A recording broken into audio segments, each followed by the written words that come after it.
Indian পার্লামেন্টে এখন Gen Z word use হচ্ছে। এই তিনটে জেনজি ওয়ার্ড আজকে আমরা দেখব। Number 1, delulu. इससे बड़ा डेलुलू दूसरा ডেলুলু, ডিলিউশন, বাংলায় যেটাকে বলা হয় অলীক স্বপ্নে ভাষা, যেটা রিয়েল না, যেটা আমরা কল্পনা করতে থাকি। ধরো আমি বলছি বা আমি ভাবছি যে পরের মাসে আমার ইনস্টাগ্রামে 1 মিলিয়ন ফলোয়ার হয়ে যাবে, এটা আমার ডেলুলু।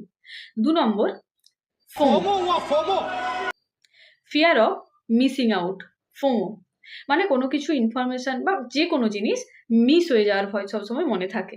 ধরো তুমি কলেজ বাঙ্ক করে মুভি দেখতে গেলে আর তোমার মাথায় সবসময় ঘুরতে থাকলো যে হয়তো স্যার আজকে কিছু ইম্পর্টেন্ট নোটস দিয়ে দিলেন বা ইনফরমেশন দিয়ে দিলেন। ক্লক ইট।